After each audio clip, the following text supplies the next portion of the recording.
Find triangle in the figure. Given figure में हमें triangle को फाइंड आउट करना है या काउंट करना है।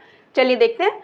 ऐसे जंबल से फिगर में जब हमको ट्राइंगल या कोई भी शेप में जब ट्राइंगल फाइंड आउट करना होता है तो हम क्या करते हैं, एकदम सिंपल, सबसे पहले ये इस लाइन को कितने पार्ट में डिवाइड करते हैं उसको हमको चेक करना होता है। यहाँ पे कितने पार्ट में डिवाइड कर रहे हैं, 4 पार्ट में।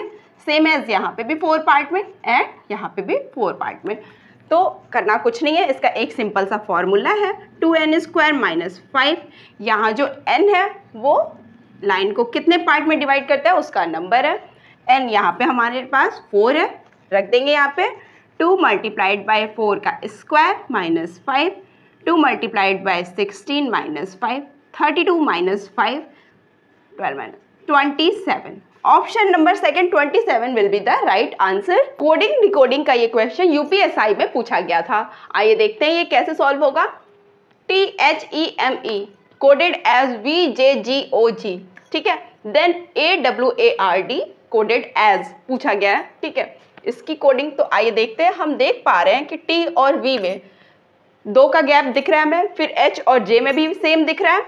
T में अगर हम 2 ऐड करेंगे TUV, ठीक है, फिर H में अगर हम 2 ऐड कर देते हैं तो हमें मिल जा रहा है J, फिर E में भी सिमिलरली, फिर M में भी एंड E में भी, ठीक। तो वैसा ही अवॉइड के साथ भी होगा। E के बाद 2 ऐड करेंगे तो C आएगा, W के बाद Y आएगा, C T F, CYCTF। तो ऑप्शन में अवेलेबल है, yes, option number B CYCTF इसका आंसर हो जाएगा।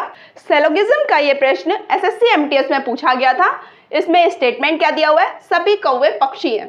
फिर क्या कह रहा है, सभी मोर कौवे हैं।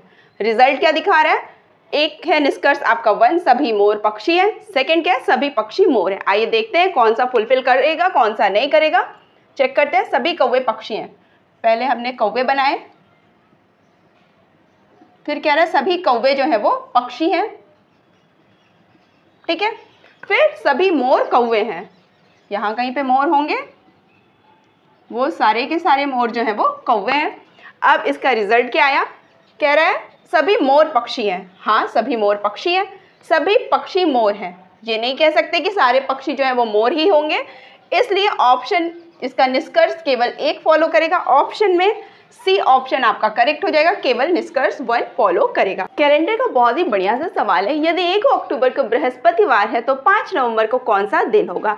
आइए देखते हैं। ऐसे सवाल को करने से पहले हम ये देखते हैं कि जो मंथ दिया हुआ है, आपका जो गिवन मंथ है उसमें टोटल डेज कितने होते हैं। यहाँ पे अक्टूबर दिया है तो अक्टूबर में हमारे टोटल डेज कितने होते हैं, 31 होते हैं। किस डेट की बात की गई, 1 अक्टूबर की बात की गई है, तो इसमें से हम 1 डे सब्सट्रैक्ट कर देंगे। दैट मीन्स कि यहाँ पे आ गया 30 डेज। अब 30 डेज में जस्ट अक्टूबर के जस्ट बाद वाले मंथ की बात हुई है, दैट इज़ नवंबर, और नवंबर में टोटल 5 डेज आगे बढ़ा है तो हम इसमें 5 ऐड ऑन कर देंगे, हमारे पास आ जाएगा 35।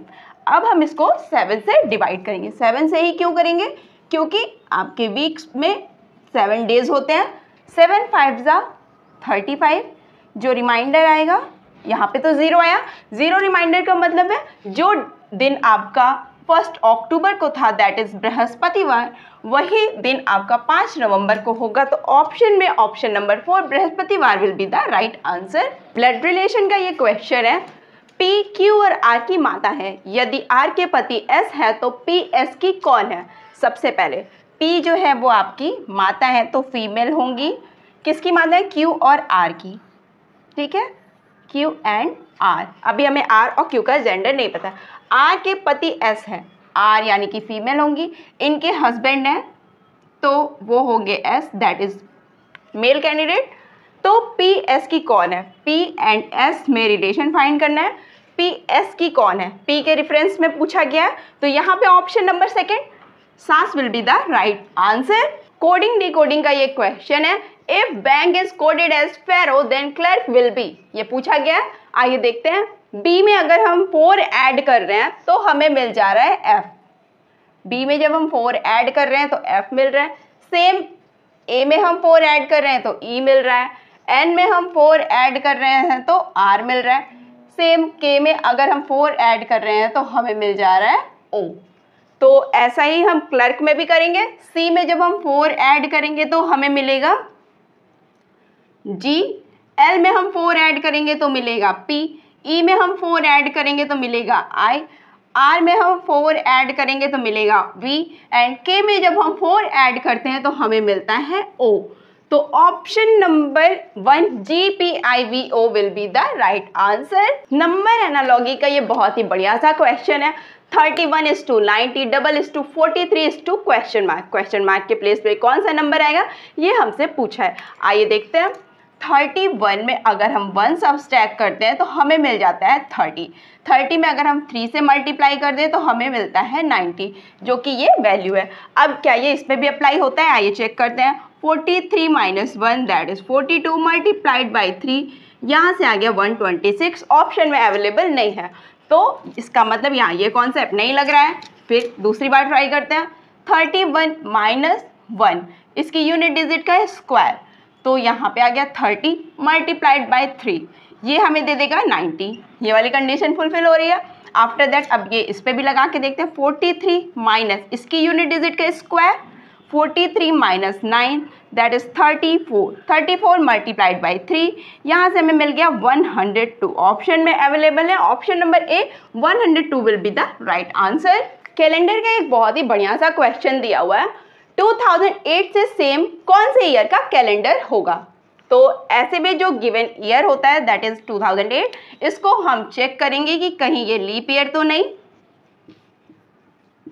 हाँ, ये जो गिवन ईयर है वो एक लीप ईयर है, तो कुछ भी नहीं करना होता। हमें जो गिवन ईयर है उसमें 28 हम ऐड ऑन करेंगे। ये जो ईयर मिला इसका कैलेंडर सेम होगा आपका गिवन ईयर जैसा। 2036 option number 2 will be the right answer. 2036 का कैलेंडर आपका 2008 के कैलेंडर जैसा ही होगा। नंबर एनालॉजी का ये बहुत ही बढ़िया सा क्वेश्चन है। 18:9, 12:12 क्वेश्चन मार्क। क्वेश्चन मार्क के प्लेस पे कौन सा नंबर आएगा ये हमें फाइंड आउट करना है। आइए देखते हैं 18 9 कैसे गिव करेगा। चलिए देखते हैं। अगर हम 18 का स्क्वायर करते हैं तो हमें क्या मिलता है? 18 का स्क्वायर आपका क्या होता है? 18 का स्क्वायर होता है 324। अब हम इसको ऐड ऑन कर देंगे। 3 + 2 + 4, 4 3 7 + 2 9, तो ये मिल गया 18 का स्क्वायर करने पे। अब 12 के साथ भी सेम करेंगे, 12 का स्क्वायर करेंगे दैट इज़ 144। इसको हम आपस में ऐड करेंगे 1 + 4 + 4, यहाँ से हमें मिल जाएगा 4 4 8 + 1 9। Option number A 9 will be the right answer. Find next in the series.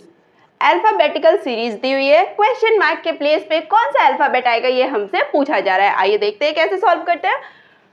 Alphabet में W की पोजीशन जो होती है वो होती है आपकी 23, R 18, N की होती है 14, K 11 होता है। तो 23 और 18 में अगर हम 23 में माइनस का 5 करेंगे तब हमें 18 मिलेगा। सेम एज 18 में हम जब -4 कर रहे हैं तो 14 मिल रहा है। 14 में -3 करेंगे तो हमें 11 मिलेगा।